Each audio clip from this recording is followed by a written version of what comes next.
So okay जी, हमने error handling पढ़ ली है किसी हद तक, और हमने ये कहा है जी कि एक टाइप की एरर हैंडलिंग, लेकिन आप फ्लो पूरा पढ़ चुके हैं कि जब भी एरर आएगा तो वो नेक्स्ट के जरिए इधर रीडायरेक्ट होगा और इधर रीडायरेक्ट होकर हम बाकी सारी कहानी इधर करेंगे। अब एक तरह का एरर पढ़ा आपने, और वो कौन सा था? Validation error. और वो किस वजह से था? मोंगोडीबी। अच्छा, वैलिडेशन एरर के अलावा एक और एरर आ सकता है जिसको हम डुप्लीकेशन एरर कह सकते हैं। मिसाल के तौर पे बिल फर्ज हम प्रोडक्ट का जो टाइटल है ना उसका स्लग बनाना चाहते हैं फ्रंट एंड पे, तो फिर हर प्रोडक्ट का टाइटल यूनिक होना चाहिए, दो प्रोडक्ट का टाइटल सेम नहीं होना चाहिए। अब जरा दूसरी तरह का एरर खुद पहले क्रिएट करते हैं एरर, और फिर उस एरर को इन्वेस्टिगेट करते हैं कि ये एरर जब आए तो उस केस में आपको क्या करना है। So let's go back to the schema, और स्कीमा में आके अब ये देखें कि जब भी आपने किसी भी फील्ड को यूनिक रखना हो, यानी उसकी एक ही टाइटल एक से ज़्यादा दफ़ा डेटाबेस में स्टोर नहीं कर सकते, तो उसके लिए हम क्या करते हैं? यूनिक, और इसको आप कर दें जी यूनिक ट्रू।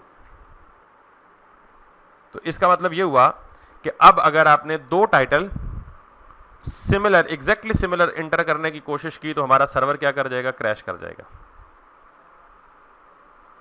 ठीक, या अगर क्रैश नहीं करेगा तो एटलीस्ट क्योंकि क्रैश में भी ना करे, बिकॉज हमने यहाँ कहा हुआ है जी कि अगर कोई एरर ना आए तो जो डिफॉल्ट एरर है वही फ्रंट एंड पे भेज दे, क्योंकि हम रिक्वेस्ट रिस्पॉन्स साइकिल कंप्लीट कर रहे हैं ना। तो लेट्स सी क्रैश करता है या नहीं करता, लेकिन अब एरर आएगा कब? जब मैं दो टाइटल बिल्कुल सिमिलर एंटर करूंगा। Let's explore it, let's do it. ये मैंने पहला टाइटल दिया जी, this is my test title. Let's fix the other errors, ताकि हमें सिर्फ ये एरर मिले अब, क्योंकि वैलिडेशन तो आप देख चुके हैं ना। इसको मैं कह देता हूँ 400, और इसको मैं कह देता हूँ 3, तो और कोई एरर नहीं आएगा, सिर्फ और सिर्फ। अच्छा, पहली दफ़ा ये एरर भी नहीं आएगा, बिकॉज कि पहले ये टाइटल ऑलरेडी डेटाबेस में सेव नहीं है ना, तो पहली दफ़ा सक्सेसफुली सेव हो जाएगा। जब दूसरी दफ़ा सेम टाइटल एंटर करके सबमिट करूंगा तो दूसरी दफ़ा क्या एरर आएगा? लेट्स सी क्या एरर आएगा? डुप्लीकेशन एरर आएगा यूनिकनेस के लिए। So title length should not exceed 30 character. Why? 1 2 3 4 5 6 7 8 9 10 11 12 13 14 15 16 17 30 characters तो एक्सीड नहीं की। What's wrong with it? Schema, oh इधर हमने 20 लिखा हुआ और मैसेज में हमने 30 लिखा हुआ ठीक है, सो लेट्स मेक इट 30। बस इस तरह की छोटी छोटी चीज़ों का ख्याल रखना है आपने कि अब ये पहली दफ़ा सेव हो जाएगा, सेव हो गया, नो एरर। जब मैं यही टाइटल दोबारा करूंगा तो अब मुझे एरर देगा, बूम। और वो एरर क्या है? अच्छा देखें, अब ब्रेक नहीं हुआ, क्रैश नहीं हुआ सर्वर, तो हमने एक चीज़ तो कामयाबी पा ली। अब जो मर्जी एरर आए, सर्वर क्रैश। अगर हमने एरर कस्टमाइज नहीं किया हुआ तो ओरिजिनल एरर वापस आ जाएगा। ये ओरिजिनल एरर है, ये कस्टमाइज्ड नहीं है। क्यों? क्योंकि इस एरर की टाइप वैलिडेशन एरर नहीं है। अगर वैलिडेशन एरर होती तो ये इस तरह की कोई अजीब व गरीब कहानी ना आती हमारे सामने, प्रॉपर फॉर्मेट हुआ वो मैसेज आता। बहरहाल, अच्छा ये चीज़ एक देख लें, हमेशा हमेशा याद रख लें कि जिस फील्ड को भी आप यूनिक रखेंगे उसकी अगर यूनिकनेस वायलेट होगी तो आपको हमेशा वैलिड एरर डॉट नेम नहीं मिलेगा, बल्कि एक कोड मिलेगा E11000। ये हमेशा याद रख लें कि ये जो कोड है ये कब आता है? जब आप डुप्लीकेट की होती है, यानी जब कोई फील्ड क्या करते हैं आप? डुप्लीकेट करते हैं। तो एरर डॉट नेम नहीं मिलता, अब आपको क्या मिलेगा? एरर डॉट कोड मिलेगा। आपने देखा था न्यू ईयर में हमने एरर डॉट कोड भी था, एरर डॉट नेम भी था, एरर डॉट स्टैक ट्रेस भी था, वगैरह वगैरह। तो अब हम क्या करेंगे? यहाँ पे सिंपल जाके ये चेक करेंगे, यहीं पे जाके सिर्फ और सिर्फ सर्वर में, और यहाँ जाके इस पूरी चीज़ को हम कॉपी कर लेंगे और यहाँ लिख देंगे जी हैंडलिंग मोंगूज डुप्लीकेट की एरर। और यहाँ पे क्या करेंगे? एरर डॉट नेम की जगह एरर डॉट, ये आप ऊपर कंसोल लॉग करके चेक कर सकते हैं कि एरर में एरर डॉट कोड आया होगा। मैं भी नहीं चेक कर रहा। एरर डॉट कोड क्या आएगा जी? 11,000। अच्छा, ये 11,000 स्ट्रिंग में है ना, तो इस स्ट्रिंग के साथ एक आपको न्यूमेरिक फिगर भी मिलता है, सिर्फ 11,000 भी आप लिख सकते हैं। ये जब आप ऊपर एरर को कंसोल करेंगे आपको क्लियर हो जाएगा कि 11,000 है, एग्जिस्ट कर रहा है। ठीक है, तो मैंने कहा जी अगर एरर डॉट कोड 11,000 है तो कंफर्म हो जाएगा ये क्या है जी, डुप्लीकेशन की है। अच्छा, आप डुप्लीकेशन की ज़रूरी तो नहीं है एक हो, दो फील्ड्स भी यूनिक हो सकती हैं। जैसे आपने अगर यूज़र नेम और ईमेल रखा हुआ है तो यूज़र नेम भी यूनिक होगा, ईमेल भी यूनिक रखा हुआ होगा। अगर आपने phone number let suppose unique या आईडी कार्ड यूनिक रखना है तो फिर आप ईमेल भी यूनिक होगा, यूज़र नेम भी यूनिक और आईडी कार्ड भी यूनिक होगा। तो इसका मतलब है यूनिकनेस के एरर भी एक से ज़्यादा आ सकते हैं। तो इसके साथ भी वही हरकत नहीं करनी चाहिए ऊपर वाली, ठीक। लेकिन इसके साथ हम क्या करेंगे, लेट्स सी, मैं आप हर चीज़ कंसोल करके नहीं दिखाऊंगा बिकॉज मैंने आपको तरीका बता दिया ऊपर वाले की तरह। जो चीज़ समझना है उसे कंसोल करके देख लें यार इसके अंदर क्या आ रहा है, ठीक है। So I am just straight away going to this because अगर एक एक चीज़ इस पीस ऑफ बिट के पास जाएंगे तो बहुत टाइम लग जाएगा। ये देख रहे हैं एरर डॉट कोड 11,000। तो मैं अब इसको ज़रा यहाँ से कॉपी करके यहाँ पे एक्सप्लेन कर देता हूँ आपको, और इसके कमेंट्स भी कॉपी कर लें because comments are always good.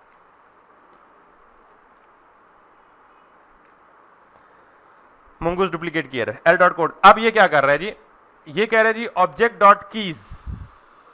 अच्छा, जैसे ये कहा था ना object dot error dot errors था, वैसे ही एरर डॉट की वैल्यूज के नाम की एक फील्ड भी आती है और ये भी एक ऑब्जेक्ट होता है, और इस ऑब्जेक्ट में भी सारी की सारी डुप्लीकेट की फील्ड्स मौजूद होती हैं, ठीक है। तो मैंने कहा जी ऑब्जेक्ट डॉट कीज, मुझे सिर्फ ये बता दें कि ये चीज़ हमें क्या रिटर्न करेगा। ऑब्जेक्ट डॉट कीज क्या रिटर्न करता है, स्ट्रिंग की फॉर्म में रिटर्न करेगा। और मैंने शुरू में लिखा डुप्लीकेट, यहाँ पे वो आएगा क्या, आपका की नेम आएगा, ठीक। अच्छा, अगर आप, मैं बिल फर्ज ना, एक मेरा थोड़ा सा फ़र्ज़ बनता है मैं आपको दिखा दूँ ज़रा, चूँकि मे बी कि sometime people might get confused कि जी ये एरर डॉट की वैल्यू खुद ही से बना रहे हैं, एरर डॉट फलां खुद ही से बना रहे हैं, एरर डॉट कोड खुद ही से बना रहे हैं। तो लेट्स सी, मैं करता हूँ जी लॉग और यहाँ पे सिर्फ एरर देता हूँ। तो अब मुझे ये बताएं कि ये वाला कंसोल तब चलेगा जब डुप्लीकेट की एरर आएगा, तो बाकी केस में तो नहीं चलेगा ना। तो अब देखते हैं ज़रा एरर में डुप्लीकेशन के केस में क्या आता है। So let's go at again, मैं सिमिलर चीज़ यहाँ पे क्रिएट करता हूँ। यहाँ पे तो ये आएगा ना डुप्लीकेट टाइटल एंटर्ड, क्योंकि बज़ाहिर वो लॉजिक चल गई है तो टाइटल है। लेकिन यहाँ पे देखें बेसिकली एरर की असल फॉर्मेट ये है, ये देख रहे हैं एरर डॉट कोड 11,000 है, हम यही चेक कर रहे हैं ना। ये देख रहे हैं एरर डॉट की वैल्यू, एरर डॉट की वैल्यू में पूरा ऑब्जेक्ट रिसीव हो रहा है। इस पूरे ऑब्जेक्ट में से हम क्या उठा रहे हैं, सिर्फ इसकी की उठा रहे हैं, क्योंकि हम मैसेज ही वही दे रहे हैं ना कि डुप्लीकेट टाइटल इज एंटर्ड। अगर ईमेल होता तो हम ईमेल का टाइटल, ईमेल की प्रॉपर्टी नेम उठाते, डुप्लीकेट ईमेल एंटर्ड। अगर यूज़र नेम का ऑब्जेक्ट होता तो हम यूज़र नेम की प्रॉपर्टी का नेम उठाते, user name, duplicate user name entered. Make sense. तो ये बेसिकली ऑब्जेक्ट है जो हमें मिलता है, और हमें अगर हमने एरर हैंडल नहीं किया हुआ था तो हमें ये वाली लाइन एज इट इज़ मिल रही थी, ठीक है। तो अब मैं ये आपको कंसोल लॉग पता लग गया है, तो अब आपको पता है कि ये एरर डॉट की वैल्यू कहाँ से आया। ये एरर डॉट की वैल्यू यहाँ से आया, इसमें की पैटर्न भी है, कोड भी है, इंडेक्स भी है, वगैरह वगैरह। Now let's remove it. तो ये मैसेज इसमें जा रहा है और ये वही काम कर रहे हैं हम, ठीक है। जीशान साहब के सर में दर्द हो गया, कल सबसे ज़्यादा पुरजोश ये थे, हाँ जी 2 घंटे की क्लास रखें। So please. अच्छा, तो दूसरी टाइप का एरर भी, यानी डुप्लीकेट की और वैलिडेशन एरर दोनों हो गए हैं। बस एरर की टाइप्स और भी हैं, लेकिन और टाइप्स की एरर्स जो हैं वो एटलीस्ट स्कीमा वैलिडेशन नहीं होंगे। अब जितने भी एरर्स होंगे वो कस्टम होंगे। मिसाल के तौर पे कोई बंदा यूज़र नेम और पासवर्ड फील्ड एंटर करता है और यूज़र नेम खाली छोड़ देता है या पासवर्ड खाली छोड़ देता है,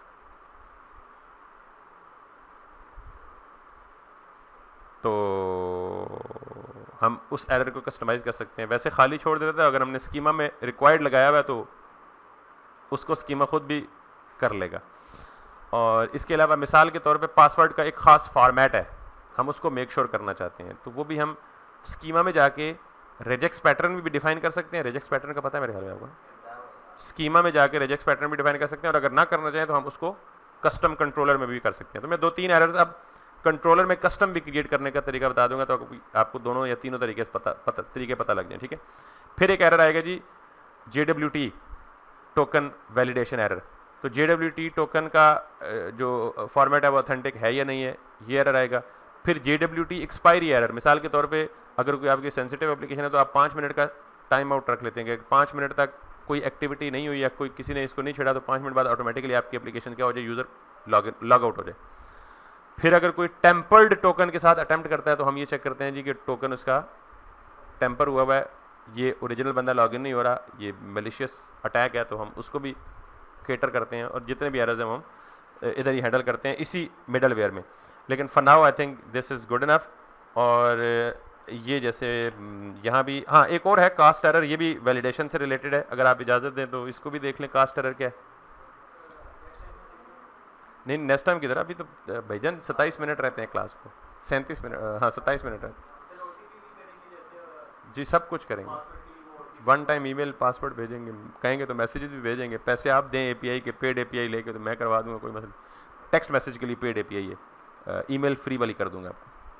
यानी अगर आप ये चाहते हैं कि आपके मोबाइल पे टेक्स्ट मैसेज आए और वो जो कोड मोबाइल पे आए वो इंटर करें फिर लॉगिन हो तो वो करवा दूंगा, लेकिन टेक्स्ट मैसेजेस के लिए फिर व्हाट्सएप वाली भी है, फिर ईमेल, हाँ व्हाट्सएप भी पेड है, फिर ईमेल वाली फ्री है, वो भी फ्री लिमिटेड है, लेकिन मतलब एटलीस्ट आपको तरीका पता लग जाएगा। जो कहेंगे कराते जाएंगे, पैसे तुसी देण ले पड़ो।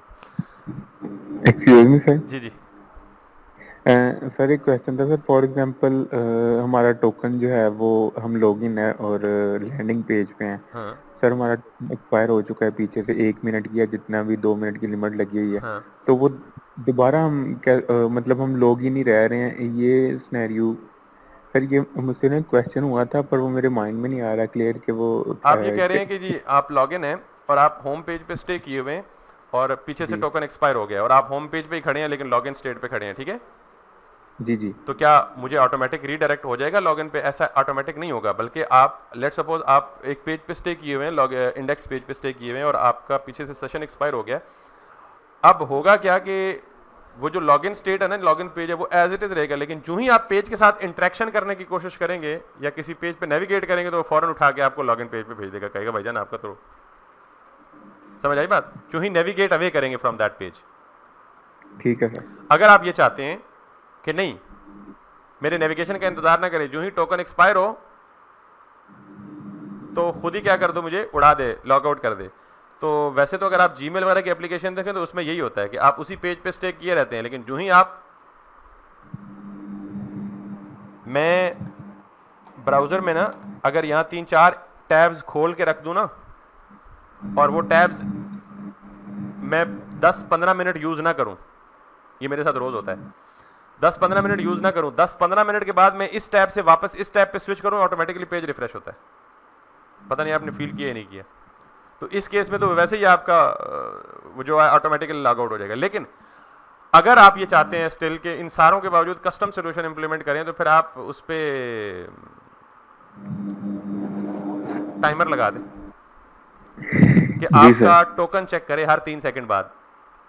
3 सेकंड तो बहुत कम टाइम है, हर 5 मिनट बाद आपका टोकन चेक करे है वैलिड और ऑथेंटिक है या नहीं है। नहीं है तो उठा के बाहर फेंक दो उसको, है तो उधर ही रहने दो, ठीक है? वो टाइमर भी लगा सकते हैं, लेकिन normally it's a genuine thing कि आप जो ही नेविगेट अवे करेंगे उस पेज से उसको ऑटोमेटिकली लॉग आउट कर देना चाहिए। 12 अप्रोचेज हैं, बहुत सारी अप्रोचेज हैं, जो मर्जी आपको दिल करता है आप उसको लगाएं। आखिरी एरर जी, आखिरी एरर का मतलब आज का आखिरी एरर, क्योंकि जब हम JWT वगैरह पढ़ेंगे तो उस एरर पे हम उस वक्त जाएंगे। अच्छा, कास्ट एरर क्या होता है? मैंने आपको ये बोला है कि जब भी आप कोई रिकॉर्ड सेव करते हैं ना तो MongoDB हर डॉक्यूमेंट की यूनिक आईडी खुद क्रिएट करता है। अब मिसाल के तौर पे मैं यहाँ पे एक एंड पॉइंट है गेट ऑल प्रोडक्ट्स, ठीक है? मैं यहाँ पे जाऊँगा और गेट ऑल प्रोडक्ट्स को फेच करूँगा, तो ये जो डॉक्यूमेंट की आईडी है ना, हर डॉक्यूमेंट की आईडी ये MongoDB ने खुद से दी हुई है। अगर मैं इस आईडी को टेम्पर कर दूं, टेम्पर करने का मतलब थोड़ा सा चेंज कर दूं, मतलब फॉर्मेट बिगाड़ दूं या शॉर्ट कर दूं या एक्स्ट्रा कुछ डाल दूं इसमें, तो MongoDB अपनी आईडी को बड़े सख्ती से पहचानता है कि ये मेरी आईडी है, ये टेम्पर्ड आईडी है।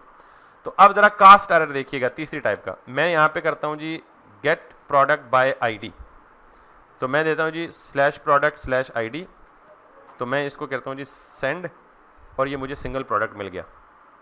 अब मैं इस प्रोडक्ट आईडी को टेम्पर कर देता हूँ, A की जगह B कर देता हूँ, ठीक? Now the error that we are going to get would be something different. यहाँ पे इसने नल दिया है, लेकिन यहाँ पे भी तो देना चाहिए, बड़ा शरीफ आदमी है, नहीं दिया, नहीं दिया, अच्छा नहीं दिया, तो इसका मतलब नल है। अच्छा देगा तब जब मैं आईडी की टेम्परामेंट मतलब आईडी के कैरेक्टर्स में से एक कम या ज़्यादा करूँगा तो मे बी वो एरर है। Let me bring it in here for that. अब ये ब्रेक कर गया, ब्रेक कर गया तो इसका मतलब हमें कुछ ना कुछ इन्फॉर्मेशन यहाँ तो मिलेगी मिलेगी। जब यहाँ मिली तो उप्स,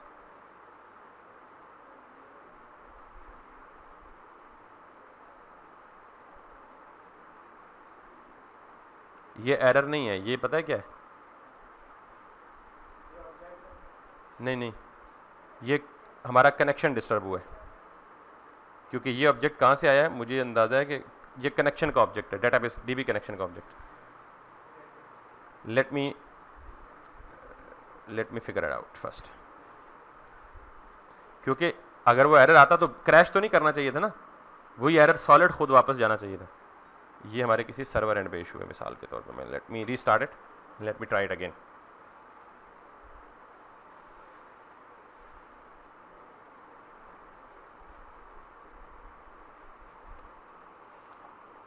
अब करें,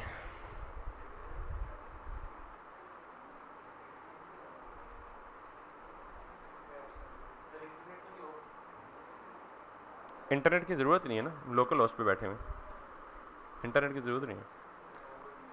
हमारा मोंगोडीबी का कोई मसला शायद हो सकता है, may be. Let me figure out. बल्कि हम ना कोई और एंड पॉइंट ट्राई करते हैं कि और कोई चल रही है और भी सारे ब्रेक हो रहे हैं, फिर देखते हैं क्या होता है।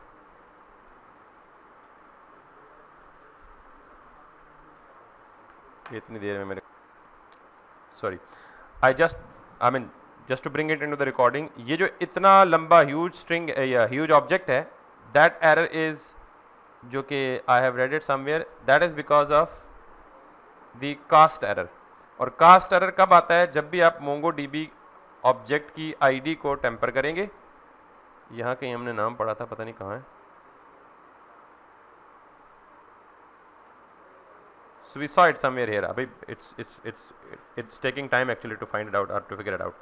बहरहाल, तो जब भी कास्ट एरर आएगा तो हम सिंपली दोबारा अपना मैसेज फॉर्मेट करेंगे और कहेंगे जी रिसोर्स नॉट फाउंड। जाहिर है अगर वो आईडी गलत होगी तो उस आईडी के अगेंस्ट डेटाबेस में कोई रिकॉर्ड ही नहीं मिलेगा। जब रिकॉर्ड नहीं मिलेगा तो हम कहेंगे जी कि इनवैलिड आईडी या इनवैलिड जो भी कॉलम का नाम होगा, और उसी तरह वही एरर को कस्टमाइज़ कर रहे हैं और कस्टमाइज़ करने के बाद फिर एरर मैसेज को फ्रंट एंड में भेज रहे हैं। So let me do this to check if it works. हमारा सर्वर रीस्टार्ट हो गया। अब हम अगर जाएंगे यहाँ पे, और ये आईडी अभी भी टेम्पर्ड है, इज इट? अगर मैं इसे हिट करूँगा तो दैट इज़ इट। अच्छा, let me grab the correct ID first.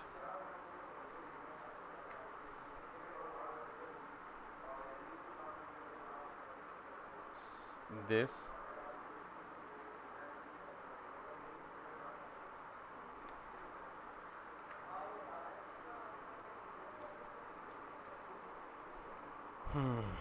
ये चल, this is with the correct ID.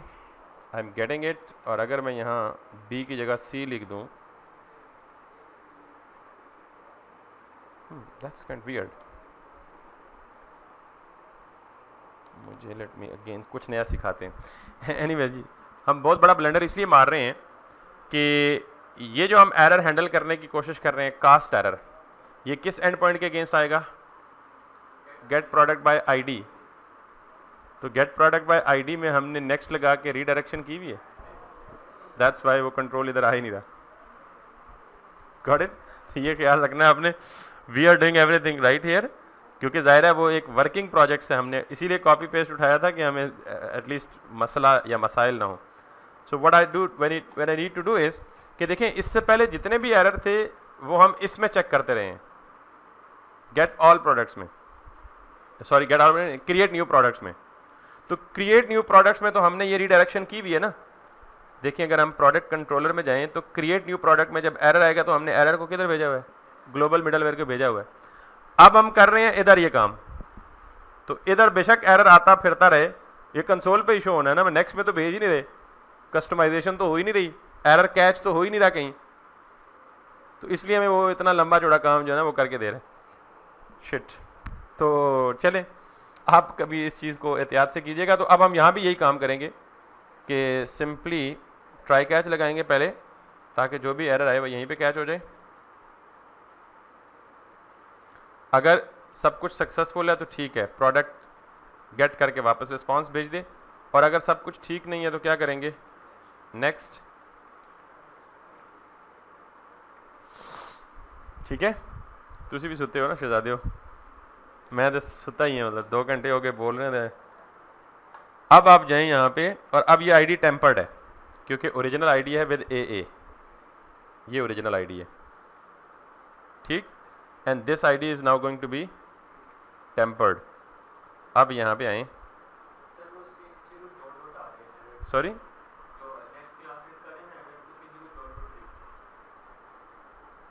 समझ नहीं आई,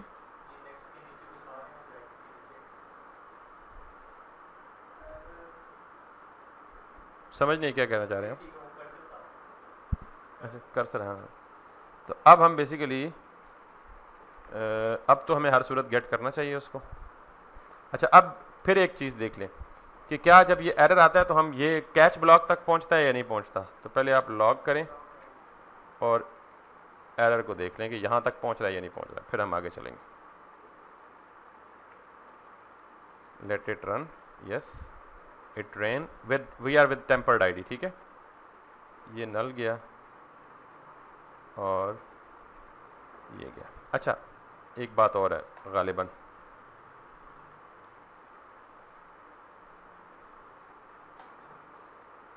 अब आ गया एरर, और ये एरर ओरिजिनल वही आया, can you see it, cast error.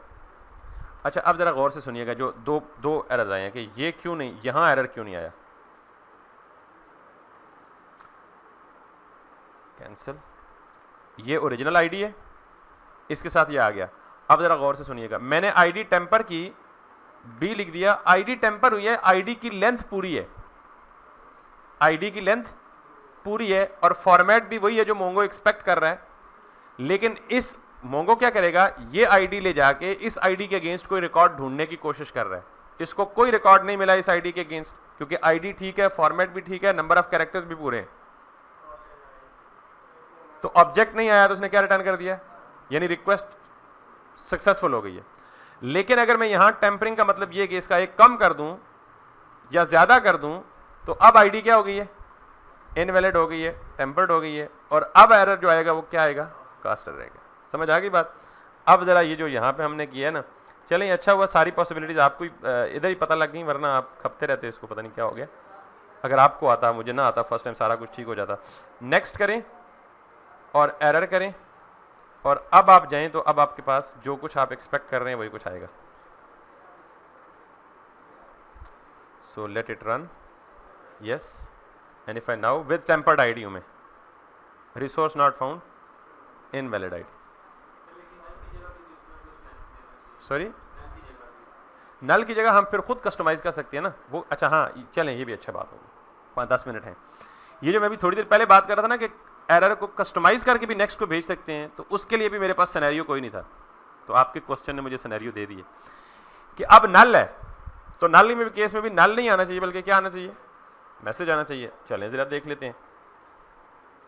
यहाँ पे मैं ये देखता हूँ कि जब भी कोई प्रोडक्ट जब आएगा तो इसमें आएगा ना, तो मैं ये चेक कर देता हूँ जी कि इफ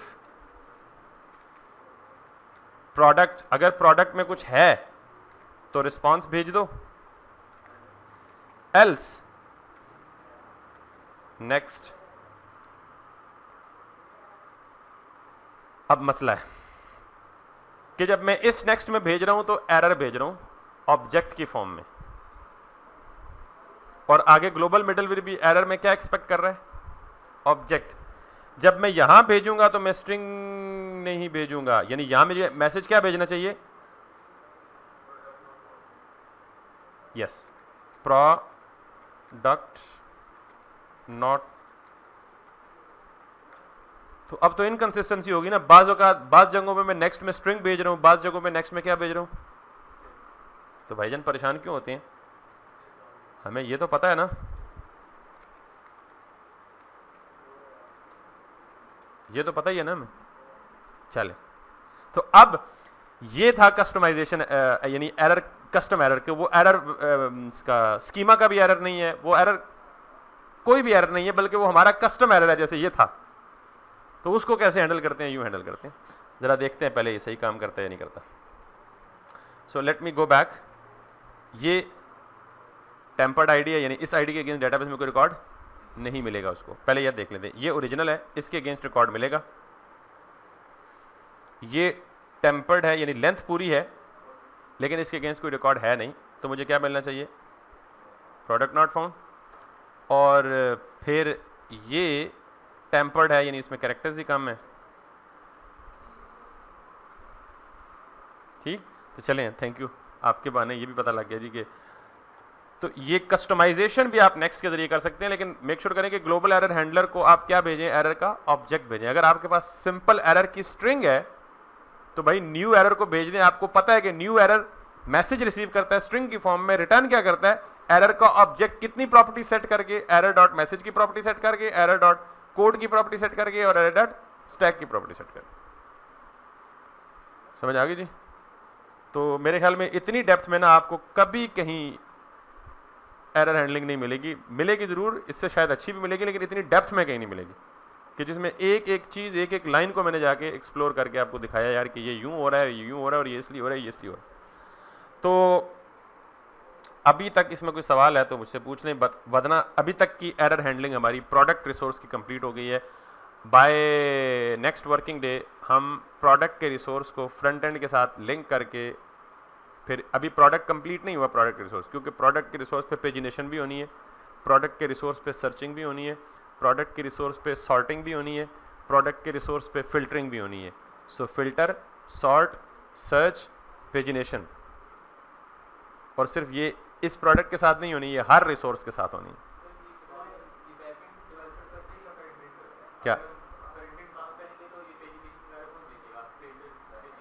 दोनों? अगर बैकएंड पे आपकी पेजिनेशन की सपोर्ट है तभी फ्रंट एंड वाला इस काबिल होगा वो पेजिनेशन कर सके। अदरवाइज अगर फ्रंट एंड पे पेजिनेशन करेंगे ना तो उसका नुकसान क्या होगा, उस दिन जो मेरे प्रोजेक्ट के डैशबोर्ड के साथ हो रहा था, वो इतना लोड टाइम क्यों ले रहा था पता है? जब सर्वर को रिक्वेस्ट जा रही थी तो 2200 रिकॉर्ड्स की रिक्वेस्ट जा रही थी। जब वो एक दफ़ा लोड करके ले आता था तो वापस आके फ्रंट एंड पे पेजिनेशन करता था। जब एक दफ़ा लोड हो जाता तो वो कितना क्विक था, लेकिन अगर फिर आपको नेविगेट अवे करना पड़े और दोबारा रीनेविगेट करना पड़े तो फिर आप 15 सेकंड बैठ के इंतजार करें। तो फ्रंट एंड पेजिनेशन जो है वो इसलिए एक्सेप्टेबल नहीं है। पेजिनेशन आप बैक एंड पे ज़रा करें तो बेहतर है। फिल्टरिंग भी बैक एंड पे। रियल टाइम इफेक्ट्स के लिए आप अगर कैशे वैशे का सिनेरियो, ये मैकेनिज्म अच्छा है तो फिर आप फिल्टरिंग भी फ्रंट एंड में लगा लें, लेकिन बेहतर है कि फिल्टरिंग की रिक्वेस्ट आप बैक एंड पे भेजें। क्यों? क्यों नहीं, और भी वजह है। आपके प्रोडक्ट्स हैं मेरे ख्याल में 2000, और जब आप फिल्टर लगा रहे हैं तो पीछे किसी ने 100 और ऐड कर दिए हैं। ठीक है, और भी बहुत सारी रीज़न है, लेकिन बेहतर है कि आप सारी चीज़ें जो है कहाँ पर जाके करें।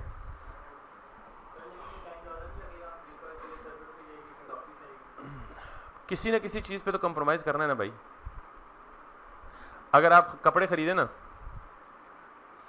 कपड़े सस्ते खरीदेंगे तो कीमत कम होगी, क्वालिटी, लेकिन कपड़े महंगे खरीदें तो पैसों पे कंप्रोमाइज़ कर रहे हैं लेकिन क्वालिटी अच्छी ले रहे हैं। क्या होता है? किसके केस पे सर्वर पे नहीं जाती? आपको क्या पता सर्वर पे नहीं जाती? दिखा दूं? पता मुझे भी नहीं है, लेकिन देख लेते हैं ना, दोनों को पता लग जाएगा। मतलब आप कैसे श्योरिटी से कह रहे हैं कि सर्वर पे नहीं जाती? नहीं ऐसे ये रिस्पांस टाइम भाईजान, तुम नेक्स्ट प्रोजेक्ट बनाओ तक तुम रिस्पांस टाइम पता लगेगा तुम डेस्कटॉप ऐप यूज़ कर रहे हो। ठीक है, अभी देख लेते हैं। फिल्टर की बात कर रहे हैं हम, प्रोडक्ट के डिटेल पेज पे जाएंगे। इस पर्टिकुलर प्रोडक्ट या किसी भी शॉप के पेज पे चले जाएं। सॉरी, शॉप कहाँ से आएगा, किसी कैटेगरी को ओपन करूँगा, हाँ चलो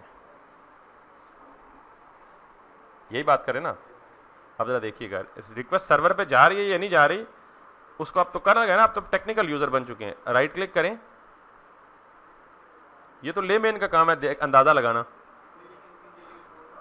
ये भी लेमेन का काम है ना। जल्दी रिस्पॉन्स आ रहा है तो सर्वर पे रिक्वेस्ट नहीं जा रही, क्लाइंट से उठा के दे रहे, ये तो लेमेन का काम है। आप यहाँ पे जाएं, नेटवर्क पे जाएं, इसको रिफ्रेश करें, पहले इसको क्लियर करें और यहाँ से फेच XHR करें, ये नेटवर्क की रिक्वेस्ट होती हैं। ऑल में बाकी भी बहुत आ जाती हैं, इमेज CSS मीडिया फाइल्स। तो मैंने यहाँ पे इसको रिफ्रेश किया एक दफ़ा,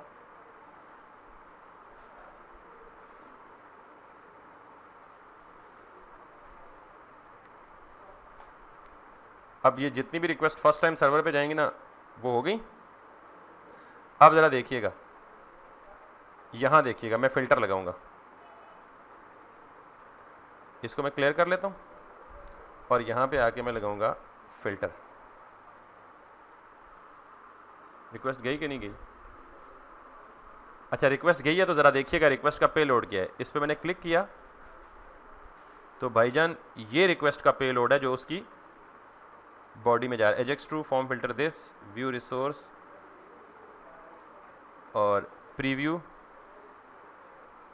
ये रिक्वेस्ट को यहाँ से जाके आप एक्सप्लोर कर सकते हैं उसके अंदर के ये रिक्वेस्ट में क्या क्या गया है, रिस्पांस में क्या क्या आया है, क्या नहीं, ये सारी चीज़ें। तो आप कह रहे हैं नहीं गई, उसने कहा जी गई है, फिर आप दूसरा लगा लें। ये तो आपने फ़िल्टर लगाया है, कोई और लगा लें, लेट्स सी ये स्मॉल वाला लगा लें, ठीक है, एक्सेस वाला। अब ज़रा इधर देखिएगा, यहाँ नेटवर्क की रिक्वेस्ट लॉग होगी। एक्सेल पे जाएं, आप कैसे कह रहे हैं नहीं जाती सर्वर पे रिक्वेस्ट, लेकिन ज़ाहिर दराज है भाईजान, ये हमारी एप्लीकेशन नहीं है, उन्होंने इतनी हाईली ऑप्टिमाइज़ की होती हैं चीज़ें कि आपको फील ही नहीं होता कि अगर, क्योंकि आपको फील हो तो फिर दराज पे कौन आए। अगर दराज भी एक रिक्वेस्ट को रिस्पांस करने में 10 सेकंड भी ले तो 10 सेकंड बहुत बड़ा टाइम है। लोग छोड़ छाड़ के भाग जाएं, यार ये तो रिस्पॉन्ड ही नहीं कर रहे।